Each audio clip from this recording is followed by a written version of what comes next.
What's up guys, it's Dimitri here from LearnMate Tutoring, and today I'm going to be talking to you about the main generational differences in language as marked by the various subsystems. Now, 2 weeks ago I published an article and a video also on the main gender differences in language.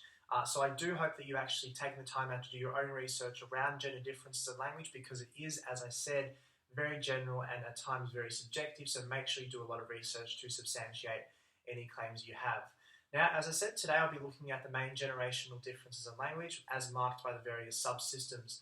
So before I begin, understand that language is a very vital marker of identity, and it's through language that we can reflect our values, our social connections, our sense of belongingness, and so forth. So with regards to the younger generation, slang is one of the most vital markers of generational, social, and group identity.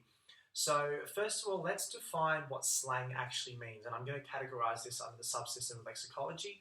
So basically, slang is often spoken but not written, though this is rapidly changing due to technology. Slang is often informal and non-standard. It's short-lived and transient. So what this means is that it's not going to live for a long time, and it has a constant renewal process.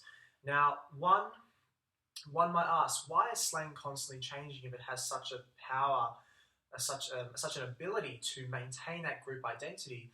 And the reason is because once the slang becomes mainstream, once too many people know it, new slang has to come in to create that sense of social secrecy. So if you're part of the in-group, you understand the slang. If you're part of the out-group, then you don't understand the slang, and it often causes this level of friction and frustration. And this is why older people say, why do all the young people say this? It sounds stupid. And the reason for that is because older people also had slang when they were younger too, but again, it creates this sense of I'm excluded, I don't understand, and therefore I feel socially isolated. So there are quite a lot of slang terms that are permeating in 2016, and it's your job to listen to your friends, listen to your family, and see what slang terms are really common for 2016. In your essays, avoid the on fleeks, the YOLOs, the LOLs, that they're overused and they're too cliche, so make sure you try and find some modern ones.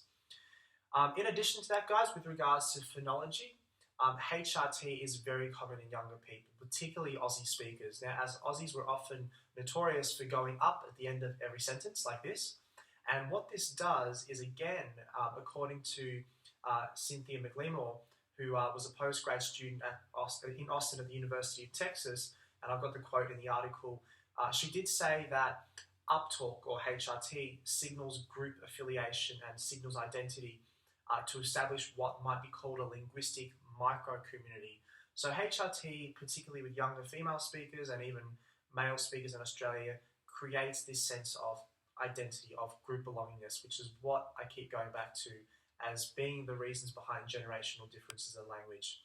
And lastly, with regards to discourse, discourse markers, or discourse particles, are a lot more common in younger people than older generations. Now, one could argue that that's because older people have perfected their language and their ability to not use it. But from what I've done in my research, it oftentimes the discourse particles proves a sense of, again, group belongingness. And this notion of solidarity can be proven by language specialist Professor Clive Upton, who stated that using like is about signaling membership of a club. So that's the quote that allows you to prove that the discourse particle like signals membership of a club. Okay, there we have it, guys. These are just some of the main linguistic differences between the generations, particularly with a focus on the younger generation. By no means is it complete. Make sure you do read the entire article, which I'm going to link in this video.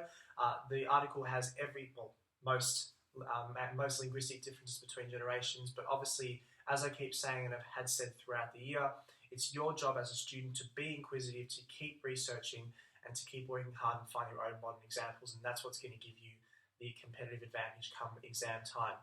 Now, to end this video, guys, really briefly, I am running an English language workshop on the 24th of September, dedicated solely to exam revision, with a major focus on practical application. So we're going to write essays, we're going to write commentaries, we're going to do short answer. Content we're not going to focus on as much as I have in my previous workshops, because by this time of the year, the content knowledge should be really down-packed. but we are going to focus heavily on practical applications. So if you are interested in attending, I would love to see you there. Make sure you follow the links below in the article about generational differences. Otherwise, if you have any questions, I'm always more than happy to answer them. Thanks, guys, and best of luck for the rest of the term.